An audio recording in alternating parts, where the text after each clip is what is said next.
sorry for being too late. Thank you, Mr. Mastrigli. Too long.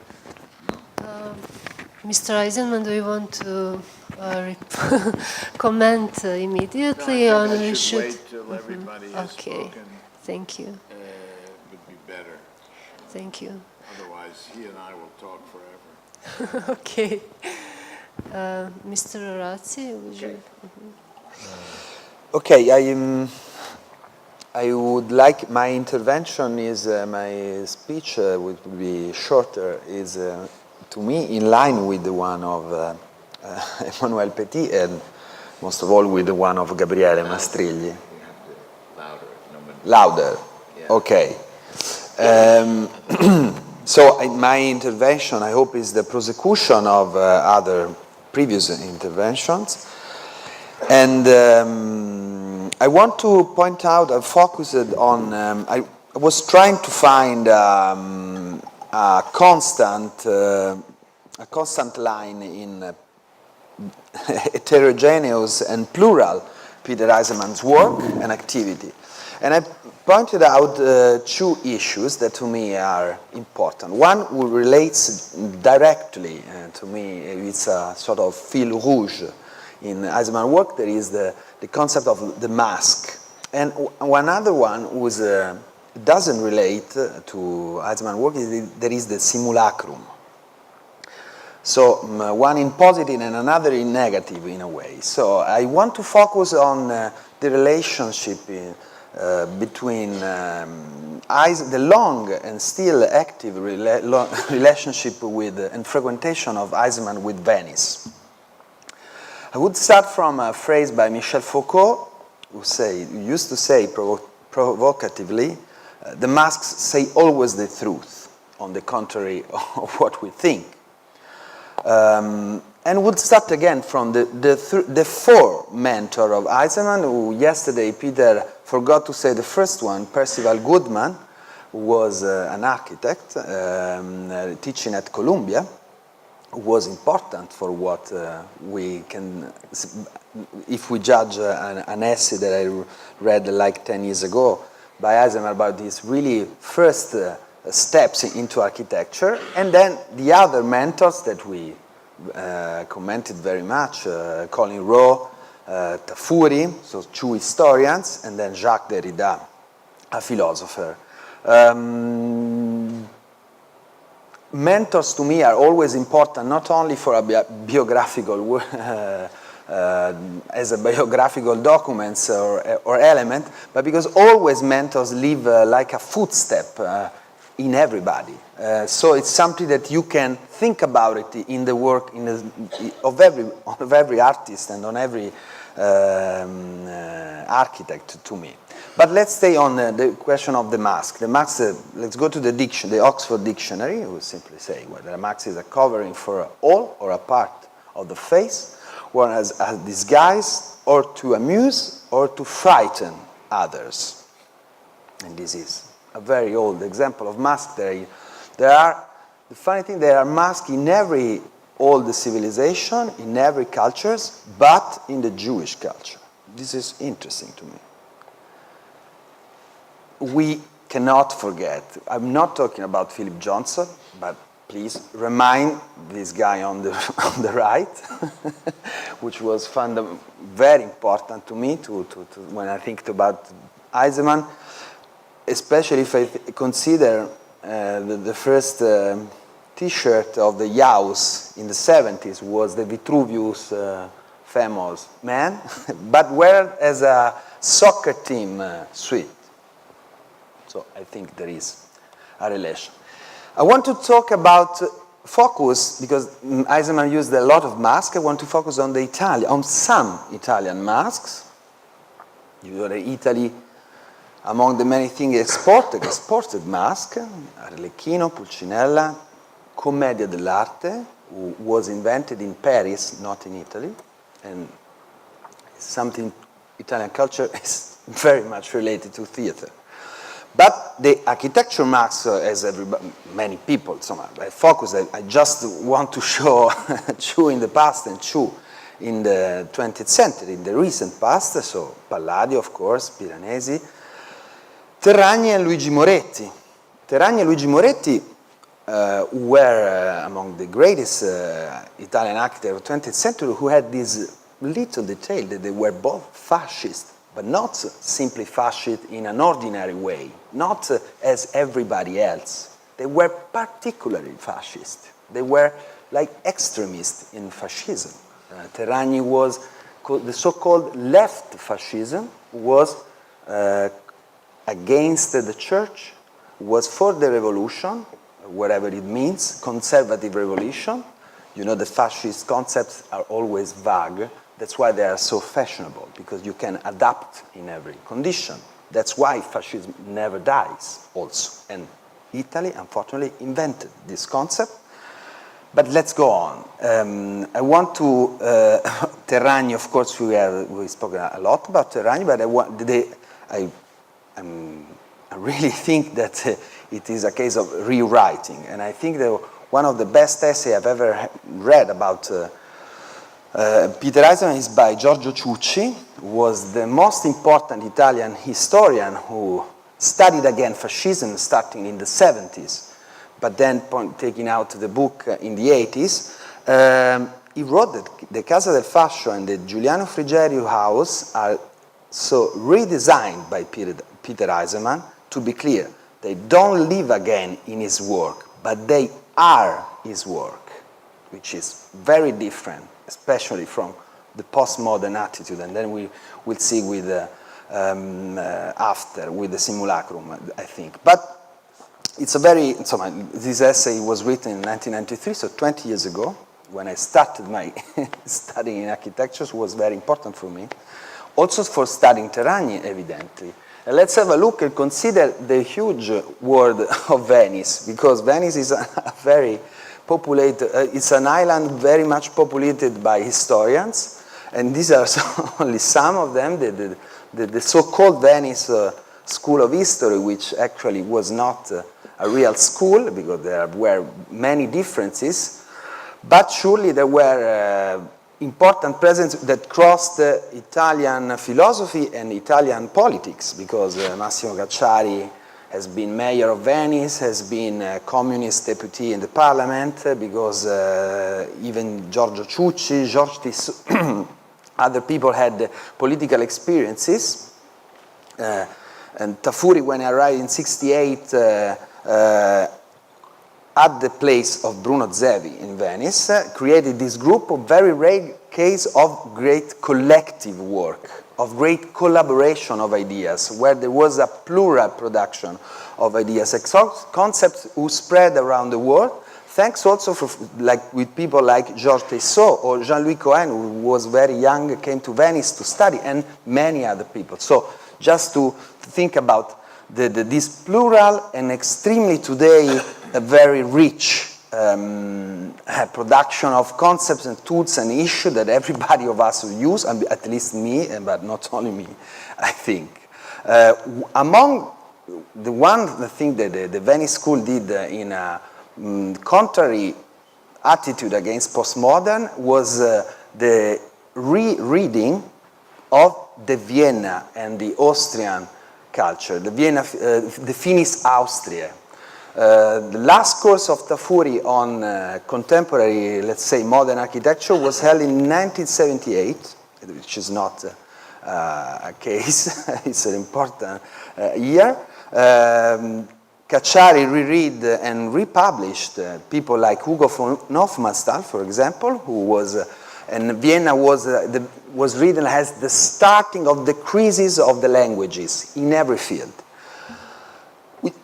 In a way, we are still living in the periphery of Vienna, everybody of us. You know, there is a Vienna school in every single discipline, in economics, in mathematics. Think a discipline, there is a Vienna school. And they were all together in the same town.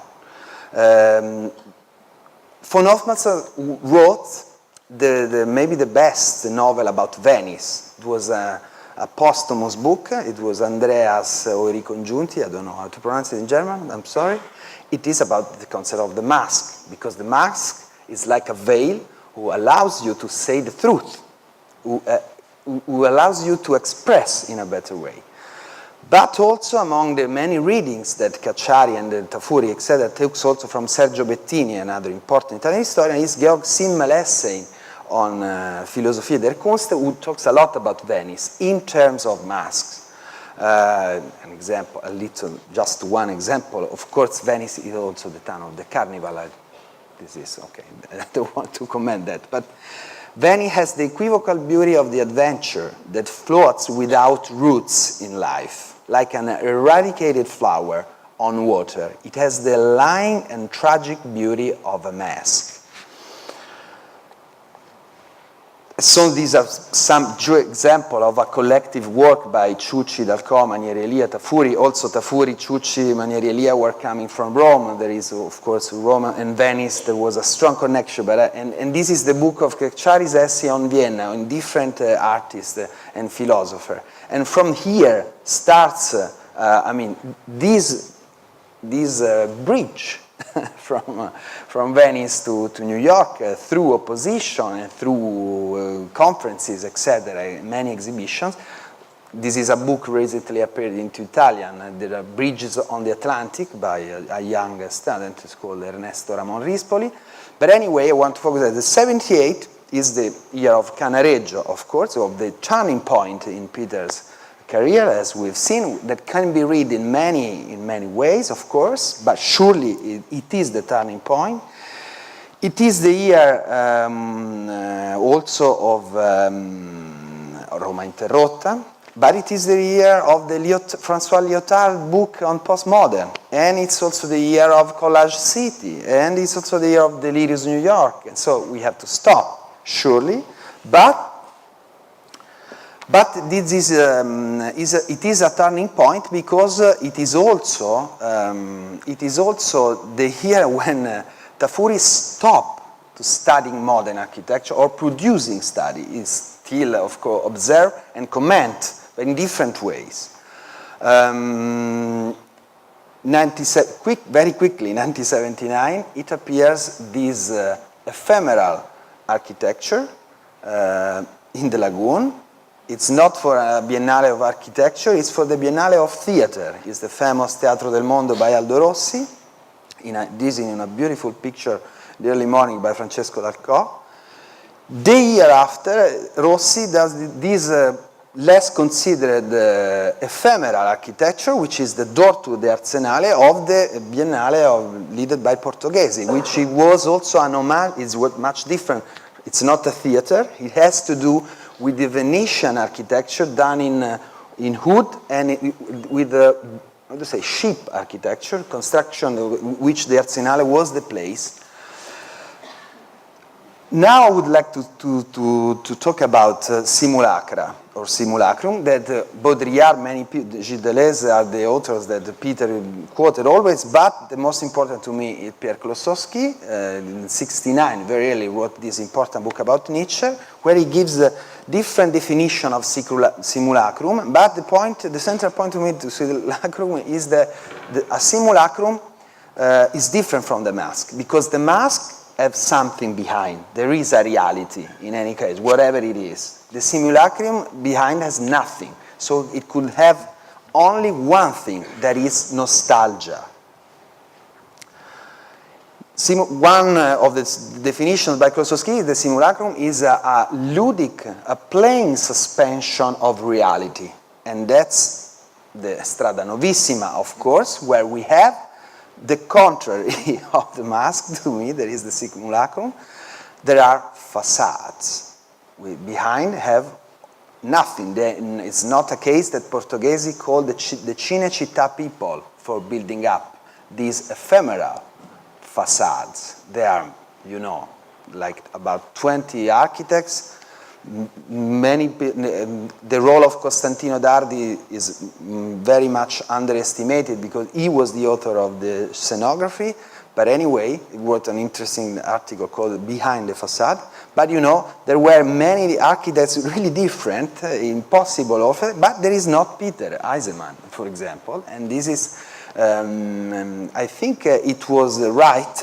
It was not present, even if I'm sure for a long time he complained about that, because Because what I like in Peter's work is the total lack of nostalgia. That's, I think, that I esteem and that I like. This use of history is very active and looking to the future and not to nostalgia. And also, among the many paradoxes around the figure of Aldo Rossi, who did, not the next one, but the real next Biennale in 1985, in a picture with, you see from the left, Rafael Moneo, Carlo Aimonino, and Vittorio Gregotti. Was the first starting in '76, the Europe-America meeting, where the first time Peter went in Venice, I think. Aldo Rossi, this strange connection, to me, should be more studied with Peter, gave him the Leone di Pietra, no? The first official important recognition, I think. And to end, I would like to clarify my concept of the mask, reading an important quotation by Tafuri among his best book that nobody never considered. There is Venice and the Renaissance, who talks a lot to contemporary architecture, where you say that detachment is not maskable. I don't know if we can say like this. Il distacco non è mascherabile. In this book, it's opened by a quotation by Elias Canetti, another author coming from around Vienna, where he lived a lot and that kind of culture. In this quotation that I have to read, Canetti says that he was talking about a character who looks like very much to Tafuri and to Peter Eisenman, to me. He says that as he doesn't collect people, he puts people in an ordinated way on a side. He simply meets and takes people inside of himself as alive figures. And from them receives violent hits, let's say. He received violent influences, and we have to consider the possibility that whenever he looks for a new discipline, is something that it comes from the meeting with these people. So. Also, I mean, I'm talking. I like to make an underposition between Tafuri and Eisenman in this way, thanks to this quotation by Tafuri, because Tafuri also used a lot of mask and had a very much differentiating career. He really was much more contradictory to me. Because he passed really also on a political side, on a philosophical side. And I think that also the struggle in the end between Peter and Tafuri was about this similarity. Was because we always hate in the other person what it's like us. This is what Otto Weininger taught us with the hate of himself, which is a Jewish concept. And by the way, Tafuri and Eisenman, they are, except they will be. So, well, only a quick quotation of this, of the last Peter's mask that comes from Venice. There is the work and the collaboration with, and the struggle with Vittorio Aureli in this project of autonomy. Is in a beautiful picture taken in Caprarola in September. And showing you that a couple of contrary of Berlin, to me, is the contrary of a simulacrum, exactly because there is not a nostalgia. And to me, was very important what Eisenman answered to somebody from the Berlin Jewish community, saying why there are not David Starr, why there are not there menorah or writing, etc. He said, this building is not for Jewish people, this building is for the Germans. That means for the future. There is no nostalgia in this monument. And it is very unique to make a monument without nostalgia. I finished with my question. I still don't know if this, which I find is a very noble gesture, which is the building by John Hajduk, built by Peter Eisenman. Also, I find it unique. Maybe this could be a simulacrum, I don't know. But I think it's very noble to realize, it's also quite unique, that an architect realized the building of a friend. I don't know any other examples. Thank you.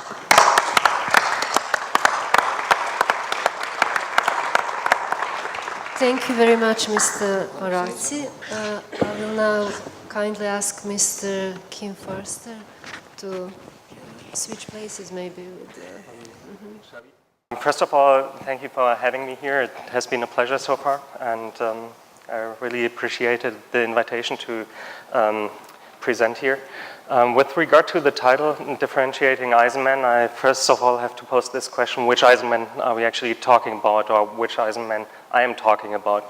Because Gabriele mentioned for him, Peter Eisenman is simply an architect, and I would object. And also within the course of the conference, it was basically your architectural work being talked about, also your activities as reader and writer, what you've been becoming known for and famous for. And I have to admit that this is not my Peter Eisenman.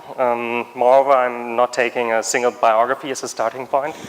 But my research interest in my PhD work was rather to look at the transformations of work in the field of architecture as a larger cultural phenomenon in the postmodern era, especially in the 1970s, 1980s.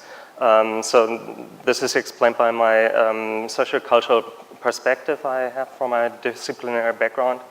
The question is how new forms of labor, both immaterial and material, became manifest in New York under the altered circumstances of a post-industrial, you might call it, information, knowledge, or service society. Developments that inevitably led to the emergence of new organizational and capital forms. So I took the Institute for Architecture and Urban Studies as a case study. We've heard about the Institute several times. It existed in New York from 1967 to 1985, and this is where Peter Eisenman came back into the game.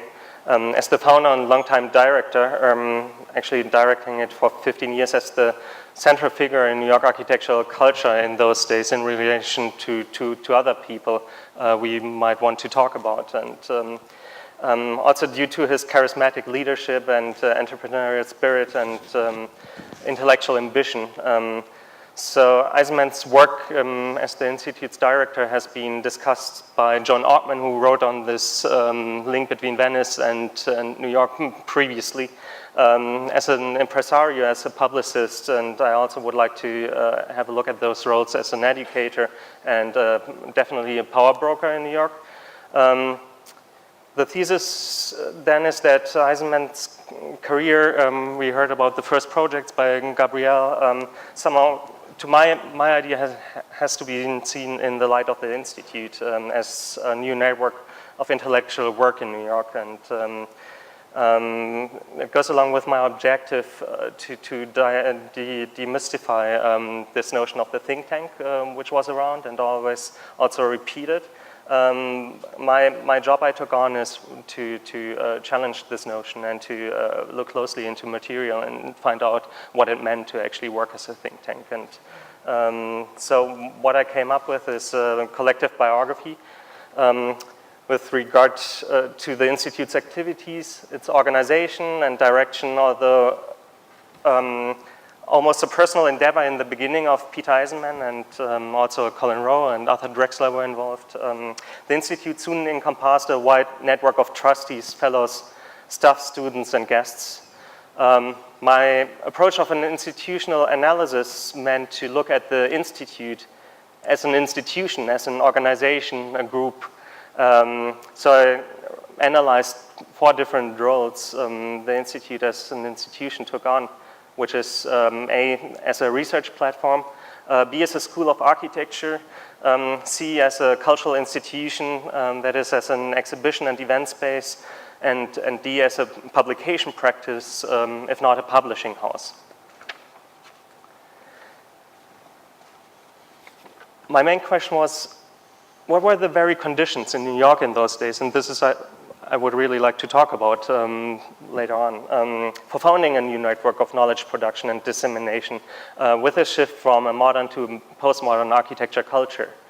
I was interested in different institutionalizing acts. The Institute was founded in close affiliation with the MoMA, and also as with Cornell University as a partner.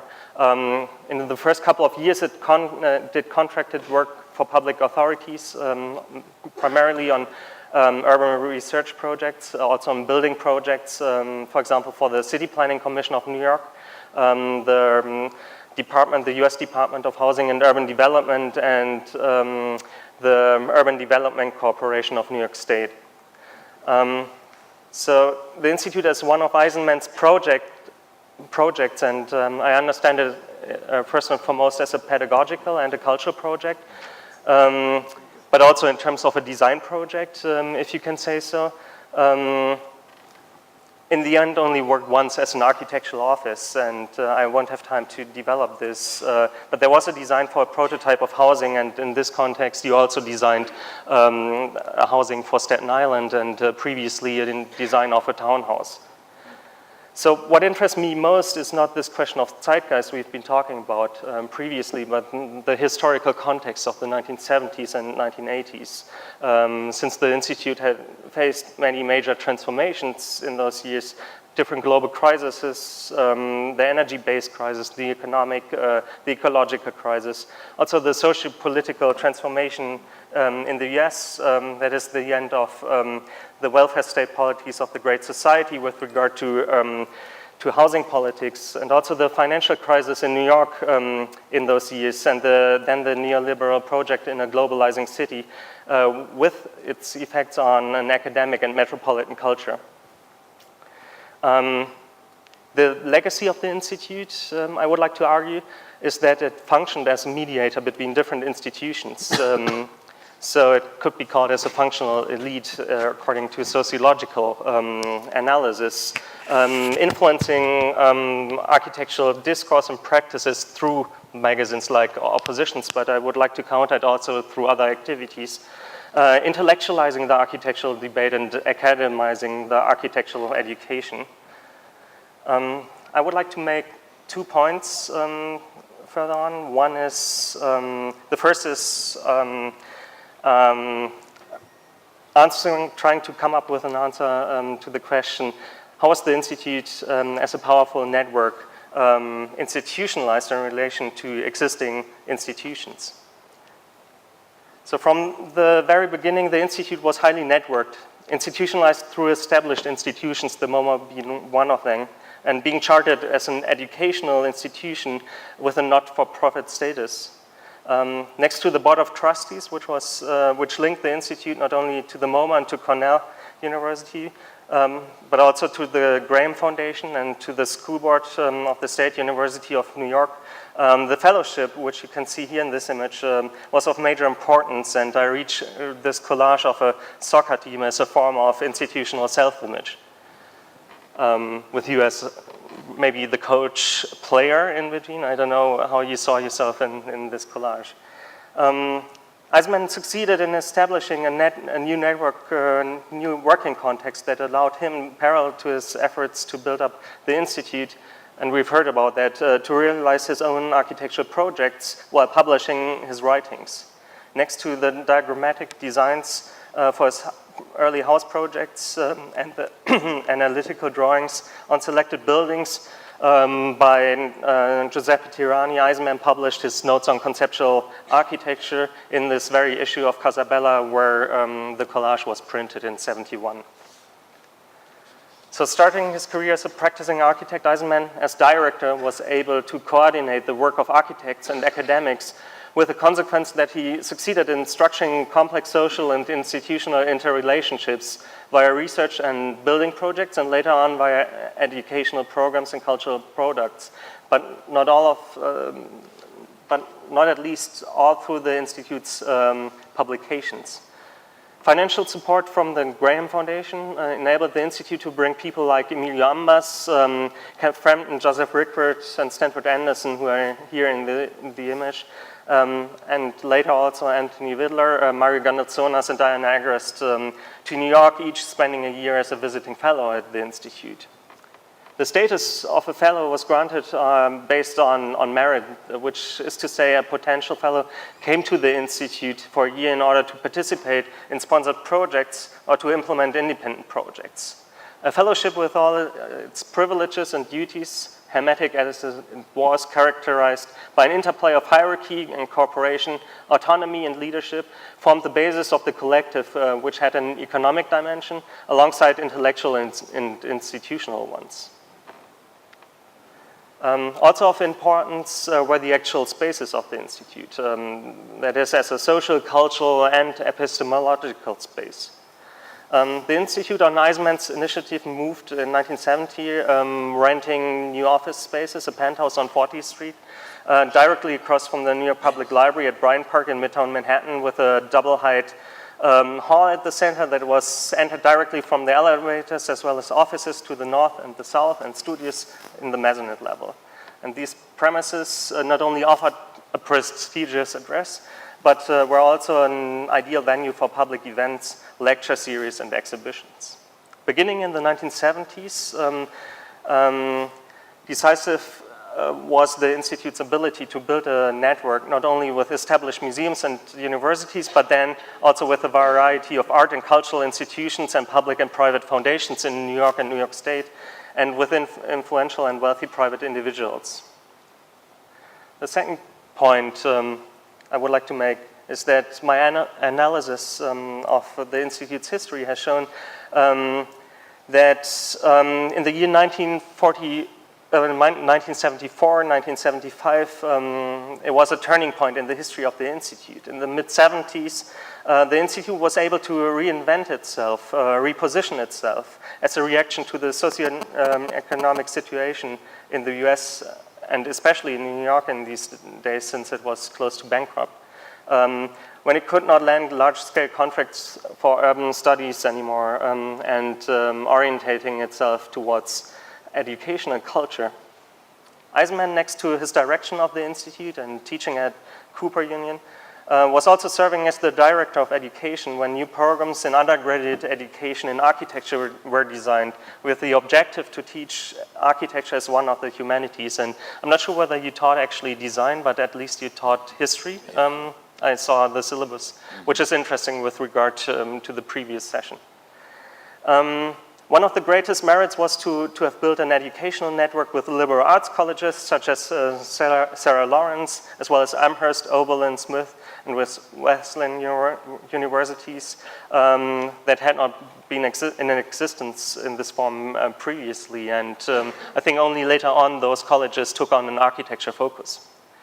Under Eisenman's leadership, the Institute was transformed into a new work context that allowed staff members, external instructors, and international guests to work and finance themselves at least partly by engaging in pedagogical practice. Organized as well under the title of Architecture was a wide-ranging lecture series running from 1974 to 77 every night a week, which is incredible to my mind, and then kept on later on under a different name, which received support from both state and national cultural agencies. This evening program was organized for many years by a guy called Andrew McNair, as was the exhibition program being started at the Institute. Before long, the menu of products was supplemented by an integrative undergraduate program in planning for bachelor students, practically oriented work-study program in preservation and adaptive reuse for master students, and a high school program for teenagers. This is the flyer announcing those programs in 75, 76. So the Institute further diversified its educational programs with niche products to develop new student groups and sources of revenue. In those years, the Institute's operations were primarily financed by tuition, public art and cultural funding, and by private sponsorship.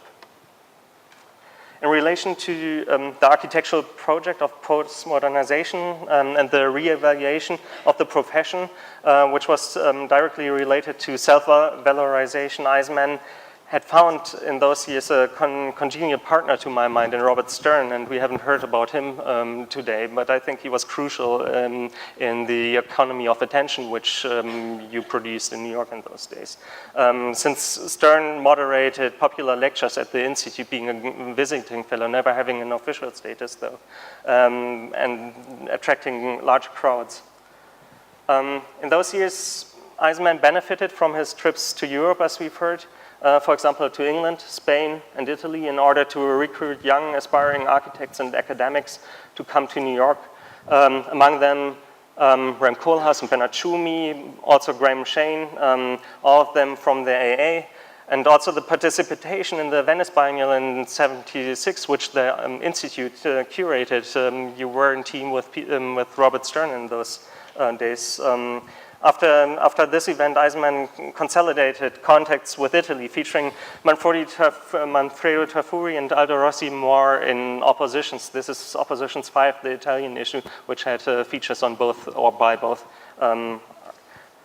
And later on, having also Massimo Scolari and Giorgio Ciurci as guests and educators. Within a short time, the Institute developed into an acclaimed meeting place for architects and academics from Europe and Japan, hence also receiving international recognition from the profession.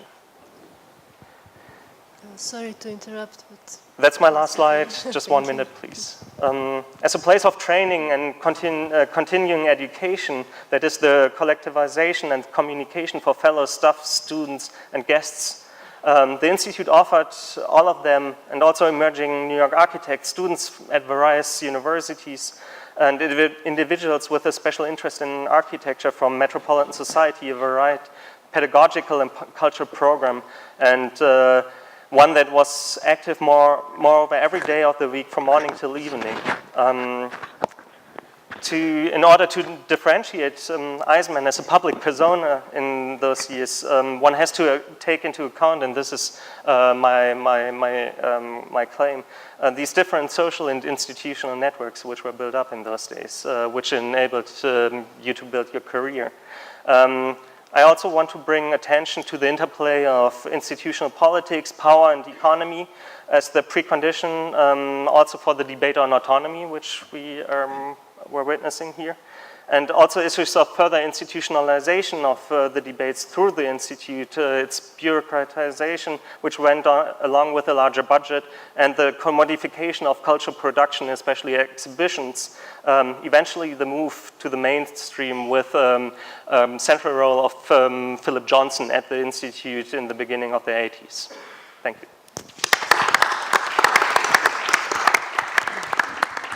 Thank you very much. Very good, Kim.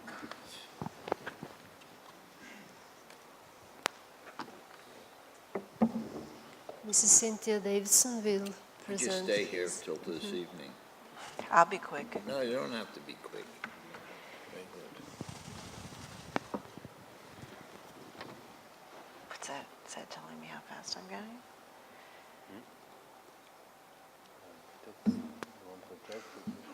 Is this working?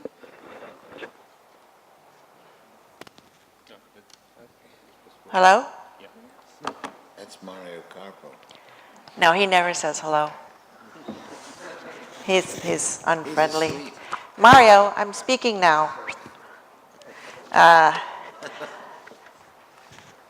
will try to be super fast because I'm not an academic. I'm the only non-academic speaking at this panel, and I'm going to take great pride in that. I feel like a lesser being, but I'm going to take pride in being a lesser being today. I'm also, I don't like how I sound. Better? No, you can't hear me, yeah. I'm also, so that we completely clear the air here, doing something I never do.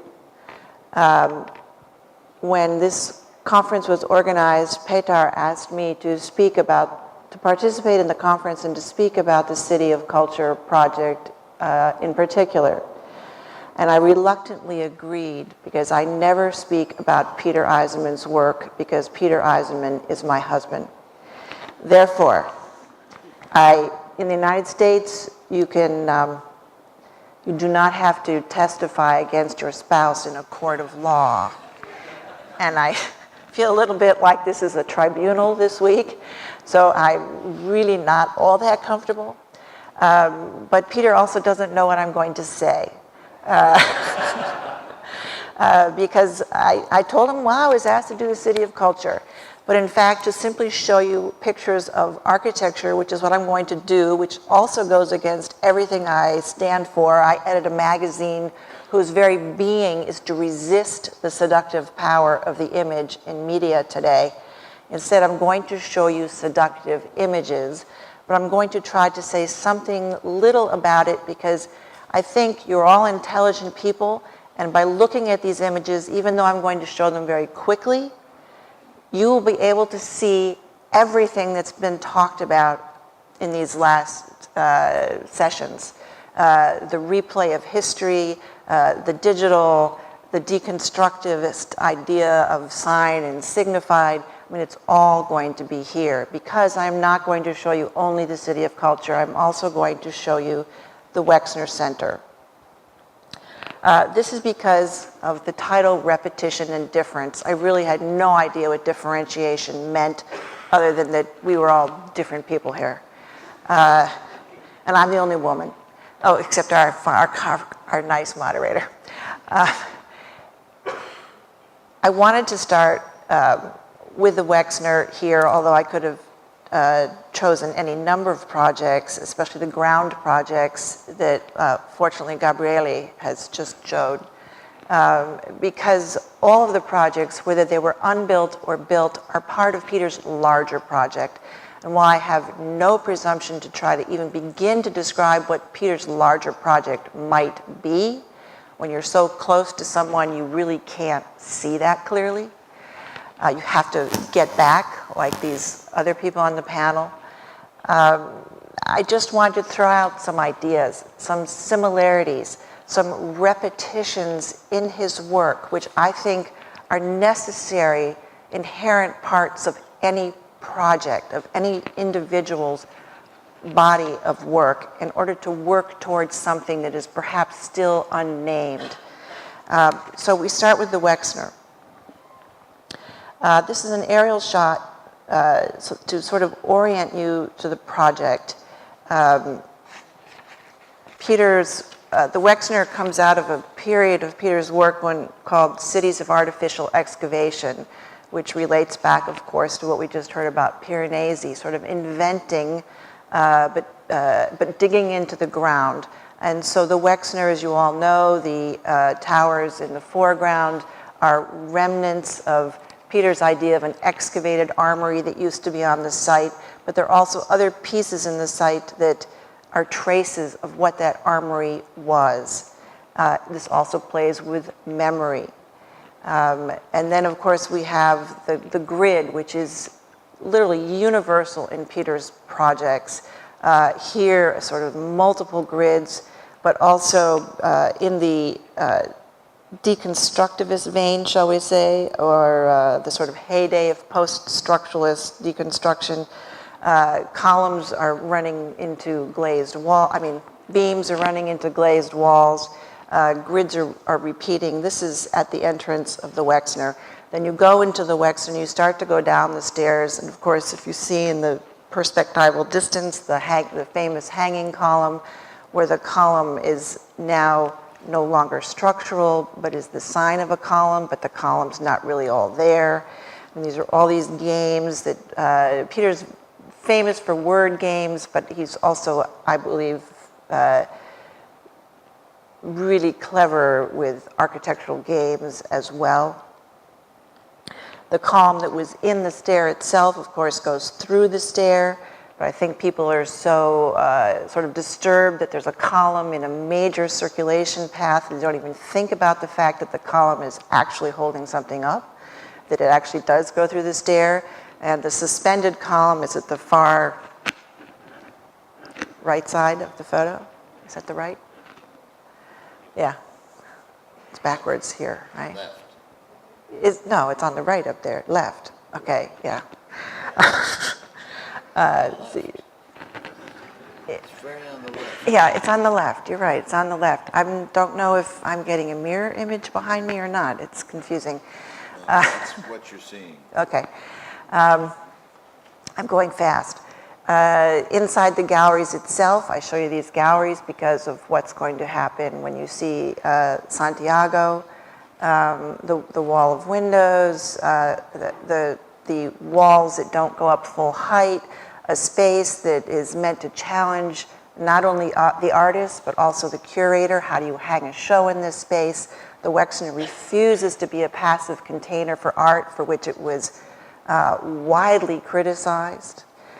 When it opened in November 1989, exactly 24 years ago this month, it was opened empty because no one knew quite what to put in it yet, and they decided they would put the building itself on display, so that architecture itself was on display. These photographs here are very recent photos. The two galleries, all these photographs are from the last several years. They're not from when the building opened. So you're seeing, in a certain sense, how the building has aged. This is looking inside from outside, so you're seeing reflections. And then my last slide of the Wexner, which I chose in particular because the sun here, and a sort of outside force, shall we say, is distorting the grid in the shadow that it's casting, which leads us to the kinds of distortions that follow after the sort of, shall we say, the decade of Derrida in architecture. It was longer than that, but let's say the 80s were the decade of Derrida, because after the deconstructivist architecture show at the Museum of Modern Art in '88, the Wexner opens in '89, and then in sweeps the whole flow and forces and rhizomes and so forth of Gilles Deleuze and Félix Guattari. So when the City of Culture is designed 10 years exactly after the Wexner Center is opened, we see here an early model of the Wexner proposal, where the grid, the arcaded grid that you saw in the space is running between buildings, running in what Peter calls interstitial space, and that the whole site has been overlaid with an organizational grid. At the same time, on the right, we have an early diagram of the City of Culture. This is actually a programmatic diagram. The colors represent program inside the buildings, and the buildings are rotating, but the buildings were on that same Cartesian grid as you see in the background here. Technology, of course, changed radically in these 10 years. You heard a lot about that yesterday when Greg was talking about Form Z that the office was working with programmers at Ohio State to try to come up with a software that could, in which they could build space and not just plans. By the time we get to the City of Culture, no one's working in Form Z. They're working in Maya and Rhino and other kinds of softwares that can map forces, not just space. So we have here on the left a hand-drawn collage of the Wexner Center, where its grids and perspectival qualities and its traces of artificial excavation in the Wexner, sort of a fictionalized excavation of a real building. And then the deformation lines that are introduced by computer with the arbitrary addition of what you call ley lines, which have to do with the whole druidic and religious beliefs that went through Santiago de Compostela to get to the Finisterre, or the end of the earth in continental Europe, and so forth. And then we have the problem of site. The Wexner Center being shifted off the Ohio State campus grid to be in line with the city grid of Columbus was a 12.25 degree shift. which this red line demarcates how the city grid is being pulled in, so that the city itself is important to this sort of fiction that Eisenman is building about the Wexner. And then we have the city of culture. This was one of the images that was produced for the design competition in 1999, showing the relationship of this tabula rasa hilltop site to the medieval center of Santiago de Compostela. And in fact, it is this medieval center which Peter literally picked up and laid down on the site, rotating it 90 degrees, so that the fingers going through the city, which you see this way, then start to go this way through the site. And if you, I don't have a laser pointer, it'd be really useful, because some of the objects that are in the medieval core are actually in the site plan of the city itself. In particular, if you look at the 4 rectangles to the far left of this drawing, these are courtyards, literal simulations of courtyards that are in the city of culture itself. And so that the city of culture becomes not just something new, but also something that should be familiar to people from Santiago in some strange sense. That they go there and there's a new place, but there are caminos or pedestrian streets between the buildings that are based on the streets of medieval Santiago itself. And there are, as you see at the far left again, built in the plaza 2 of those courtyards from the city itself.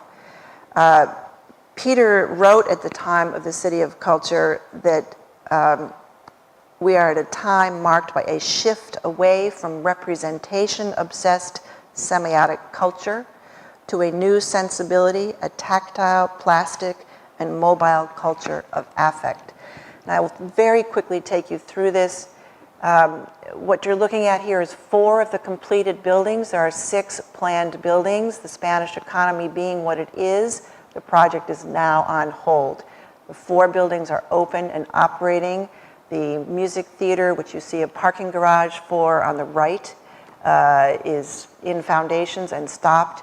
And a museum, an international Kunsthal, is simply an excavated site. This is the archive building on the right, the library next to it. Here's a view on the ground, archive on the right. You see the arcade of the archive, the library on the left. Here the ground. In layering the grids, the Cartesian grids, the map of Santiago on the topography of the hillside, and allowing the computer to push the ground up through the grid and the map of medieval Santiago, these forms were created, tweaked in model making and that sort of thing, but essentially we could go back to the whole question, authorless or not. But the ground itself became deformed. There is nothing beneath this plaza that's sweeping up to meet the west elevation of the library. Inside the archive, looking out, we're looking at the museum, and I'm going to show you the museum and the Center for Cultural Research on the 2 buildings on the right, because these are the most recent 2 buildings. This is the Center for Cultural Research. You notice the mound of earth beside it. For me, this relates back to the mound of earth in the first Wexner slide I showed you. Sometimes the repetition is literal, but not literal, because it's never the same. Walking up alongside the Center for Cultural Research, highly articulated facades, again, all to do with the deformation lines work that you saw in that early diagram. Inside,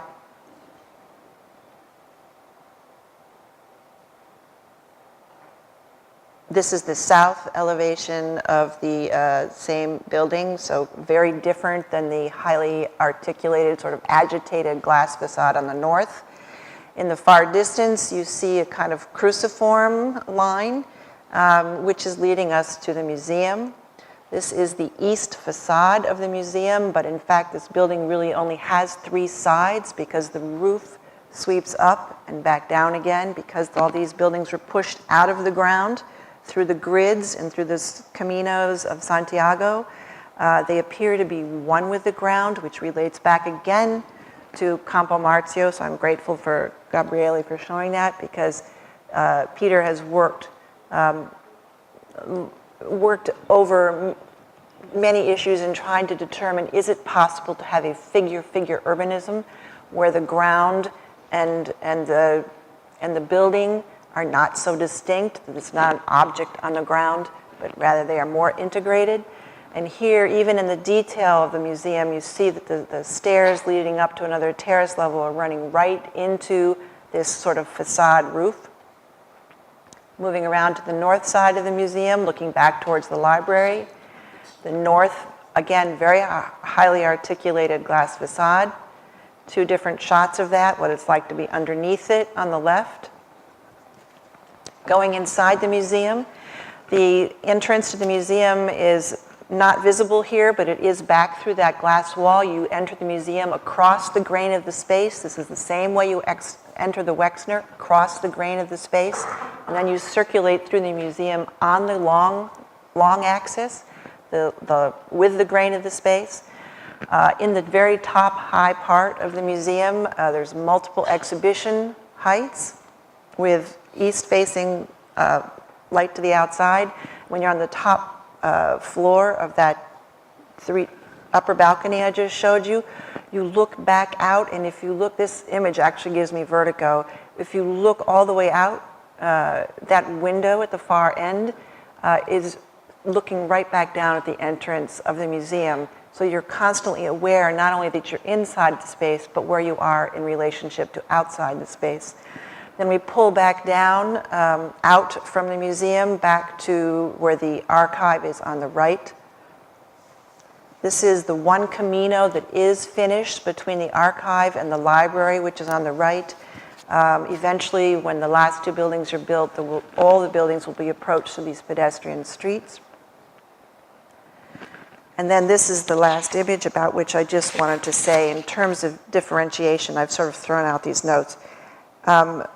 What for me differentiates this, not only the work at Santiago and the sort of repetition of things that are not just in the Wexner, but in many of Peter's projects, and this effort to work at figure ground is not just where Peter draws the line, and in English this has multiple meanings, the expression draw the line, but literally where he not only draws the line, but how he draws the line. That is, what are the notations on the line that give that line thickness and meaning? Thank you very much.